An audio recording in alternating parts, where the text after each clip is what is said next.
Good evening, everyone. Welcome to our Licence and Registration Committee on Wednesday, the 24th of July, 2024. We will move to items on the agenda. We have number 1, which is apologies for absence and substitutions. Thank you, Chair. I have apologies from Councillor Skills and Councillor Thompson with no substitutions.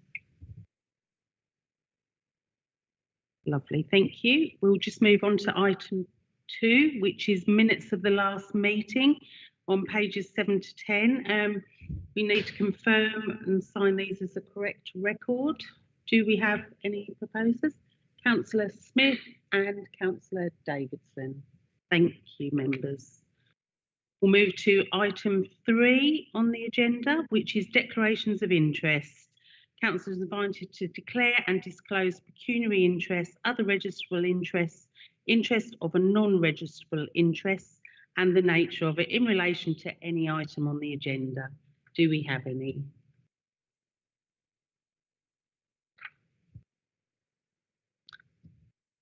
No. So we'll move on to item 4, questions on notice pursuant to Council Procedure Rule 38. Thank you, Chair. There are no questions.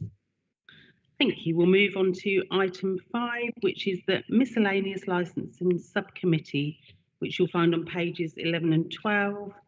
We need to formally receive and note these for its information. Do we have anybody to? Councillor Cousins and Councillor Codlin. And we'll now move on to item 6, which is the report of the Assistant Director Governance, A1 / various licensing provisions, applications approved under delegated powers, which you'll find on pages 13 to 16. Thank you, Chair. This report is just giving you the figures for the quarter 1, and you can see going back for the quarter 2, 3 and 4 from last year for your information. And you'll see from the Hackney Carriage and private hire drivers that the numbers seem to be a bit more static now going forward. So that report's for note. Lovely, thank you for that report. Can we ask the committee to note this? Yep, noted. Thank you. So we'll move on to our next item, which is item 7, the report of the Assistant Director of Governance, A2 Licensing Act 2003, regulated entertainment, exhibitions of film / classification policy, which you'll find on pages 7 to 28. Thank you, Chair. This is the film classification policy. I can confirm that following the last committee, we popped this out on consultation, and we only received 1 response, and that is included in the report. We've got the recommendation on page 18. If the committee are happy with this to go forward, we will ask Cabinet for the adoption.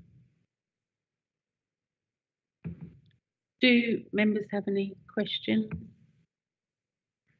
Any questions at all? No. I'd just like to make the point, obviously the Electric Palace did respond, and it was pleasing to see that they said to the consultation it was extremely helpful and looked as expected.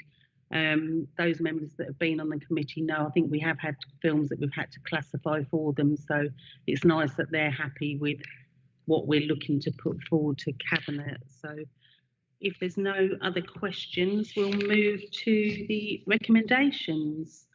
It's recommended that the committee receive and considers the outcome of the public consultation on a draft film classification and then determine whether to recommend the policy attached to this report as Appendix A to Cabinet for adoption.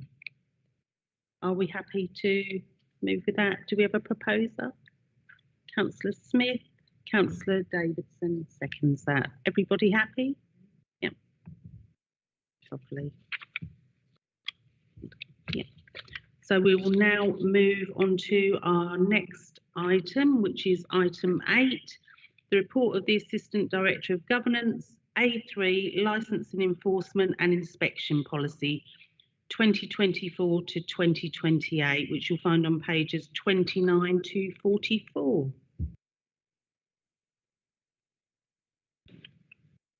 Thank you, Chair.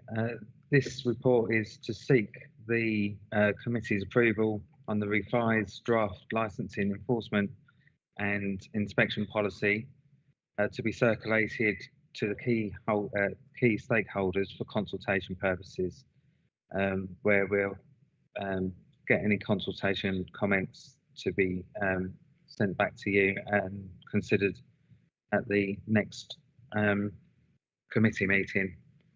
Recommendation can be found on page 29, and the policy can be found from page 37.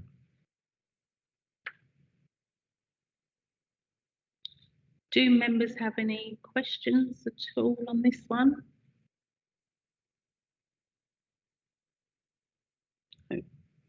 No questions, so we'll look at the recommendations, which are A, that subject to any matters the committee may wish to raise, that the draft revised licensing, enforcement and inspection policy as set out in Appendix A to this report be approved for the purposes of the consultation in B below. Are we doing this separately? Yep. And so B is that the draft revised licensing, enforcement and inspection policy be circulated to the licensing authority's key stakeholders for consultation purposes, and that any representations received be considered at a future meeting of the committee. Do we have a proposer for those? Councillor Davidson and Councillor Wiggins. Second. Everybody happy with those recommendations? Yeah. Happy. Jen, if I may, whilst we're in preparing this, you would imagine that there may well be one or two typographical errors that have found their way into the policies that are before you. We're undertaking any recommendation to put these out for consultations as encapsulating as just making those typographical corrections. And I think we'll also just, on the basis of representations we've received, just make the front pages of them as consistent so that there's a feel that runs through all of the policies that licensing is putting out. So I'm just saying that in relation to all of the policies that you've got on your papers for this evening. Thank you, Chairman. And we'll now move on to item 9, which is the report of the Assistant Director of Governance, A4/Sex Establishment Policy, which you'll find on pages 45 to 66. Thank you. Thank you, Chair. Purpose of this report is for the committee to consider the draft policy for the sex establishment, to authorise this to go out for consultation, and for the consultation to be reported back to further committee. The recommendations are on page 45, and there's just been a few typing changes,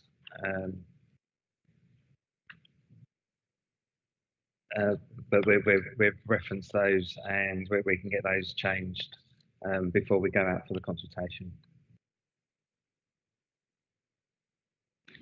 Have members got any questions on this one at all? No. As you can see on the background, obviously the council at the present, we only have one licensed sex shop within Clacton-on-Sea, and there are no sexual entertainment venues currently open within the district, but it's good that we are looking at this policy to keep it up to date, even though at present we don't have many establishments. So we'll move to the recommendations, which are on page 45, aren't they? So recommendations A, that the subject to any matters the committee may wish to raise, the draft sex establishment policy as set out in Appendix A to this report be approved for the purposes of the consultation in B below. B, that the draft sex establishment policy be circulated to the licensing authorities' key stakeholders for consultation purposes, and that any representations received be considered at a future meeting of the committee. Do we have a proposer? Yep, Councillor Bray, and a seconder, Councillor Smith. Everybody happy with those recommendations? All happy.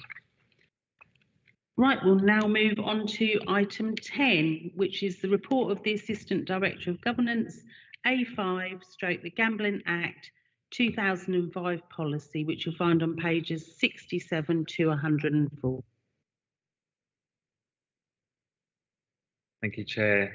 This report is to seek the approval of the revised draft statement of gambling policy to be circulated to the stakeholders for consultation purposes and brought back to the committee for further consideration. You'll see that the policy has had a light touch on this occasion. It's to bring it in line with having it adopted in time for the in line with the gambling request. The gambling commissioner has sent out some white papers in April 23 and that had some consultation. That's now closed and they're now considering further guidance, and the councils are just waiting for that guidance to come out. But we have to have the policy adopted and in line for every January. Any questions from members? Yep, Councillor Smith. Sorry, I actually have a couple. So on page 85, it says about a working CCTV camera.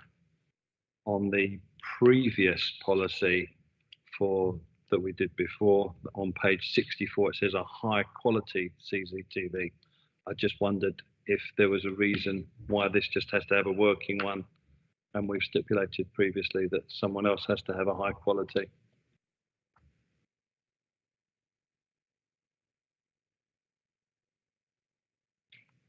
There's no reason at all, no. We could add that during the consultation period. Lovely, thank you. And the other question on Part C, page 91, on Part C, says about a basic DBS criminal records check.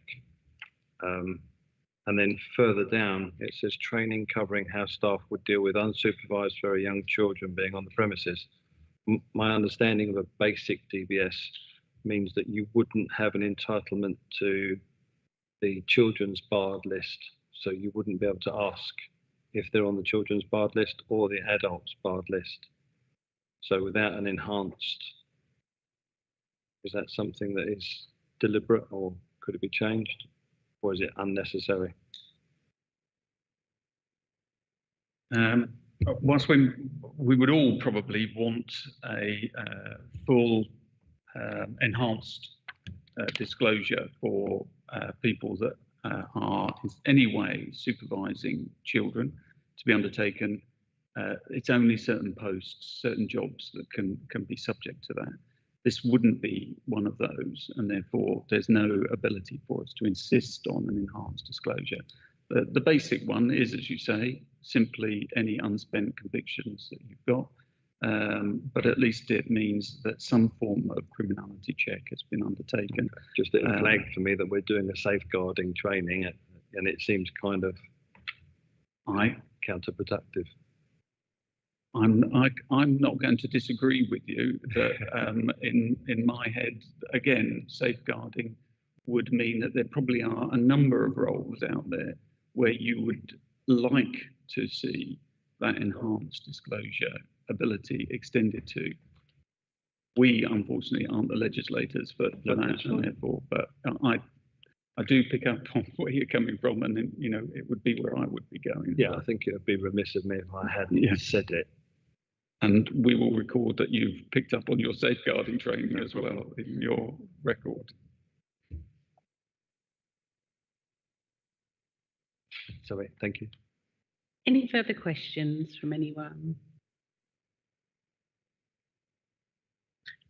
Right, so we'll move to the recommendations, which are A, that subject to any matters the committee may wish to raise, the draft gambling policy as set out in Appendix A to this report be approved for the purposes of the consultation in B below. B, that the draft gambling policy be circulated to the licensing authority's key stakeholders for consultation purposes, and that any representations received be considered at a future meeting of the committee. Do we have a proposer for this one? Councillor Cousins and seconded by Councillor Bray. Everybody happy? Yep, lovely. Thank you.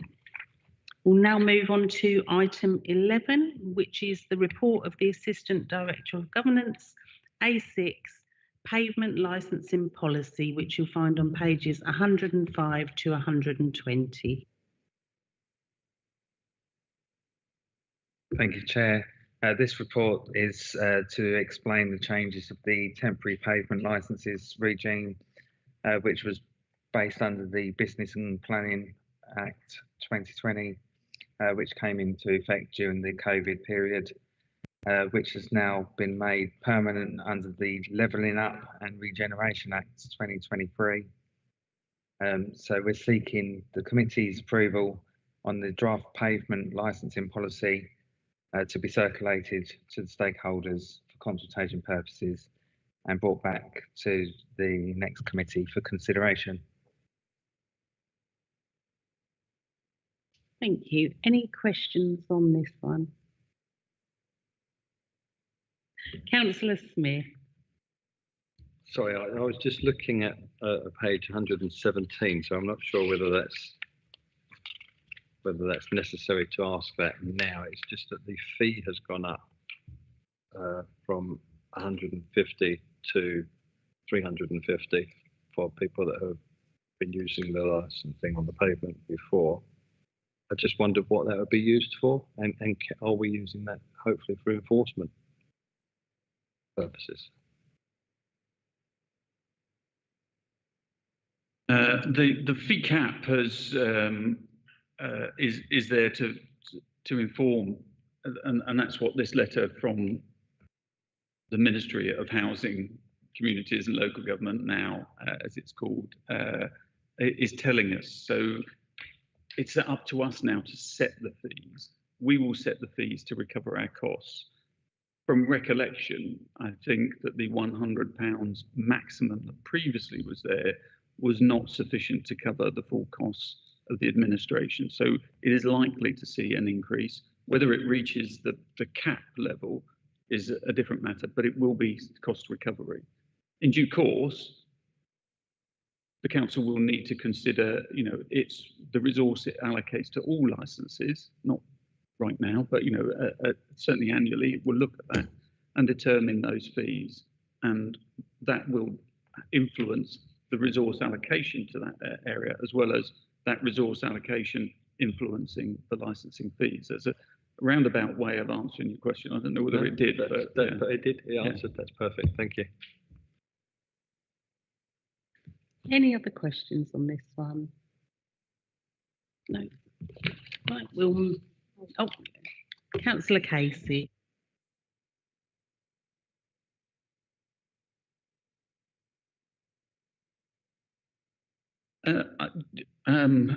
Probably, Councillor Casey. I mean, the limit that was there was, I would say, intentionally low, that the government, in introducing these measures as temporary measures during COVID, wanted as many, particularly cafes and the like, to be able to open up and put tables and chairs on there as part of the recovery from COVID. So I believe that they set that particularly low to prevent price being a disincentive to those permits. Now that it's being made permanent, that cap has been raised, and that's raised in order to therefore it stop being, I would call it, a new burden on local authorities, because if councils are being asked to do something and it can't recover the cost, that becomes a new burden and should be being funded by central government. Central government will be keen not to bear the cost of new burdens because it has to come from their own pot.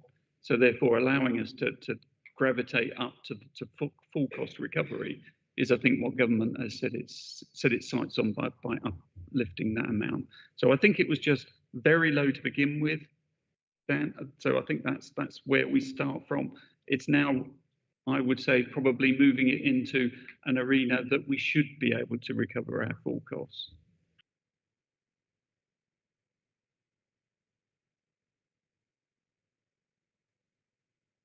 And on page 108, if you'd like to look at, obviously, if you look at the Business Planning Act in 2020, the licence length was a maximum of a year. And this will be for 2 years, the maximum of 2 years. So it's an increase, but if they're renewing it and they'd have had to have renewed after a year, it doesn't make it quite as long as they do the renewal. It does look, my way of looking, it's £150 more. So that's sort of just that extra one. Right, if no more questions from anybody? No. So we will move on to the recommendations, which are that the committee take note of the changes from the temporary pavement licensing to the Levelling Up and Regeneration Act 2023, and B, that subject to any matters the committee may wish to raise, that the draft pavement licensing policy as set out in Appendix A to this report be approved for the purposes of the consultation in C below. And C is that the draft pavement licensing policy be circulated to the licensing authority's key stakeholders for consultation purposes, and that any representations received be considered at a future meeting of the committee. Do we have a proposer for this one? Councillor Smith and Councillor Davidson. No, looks like everybody's happy. Thank you.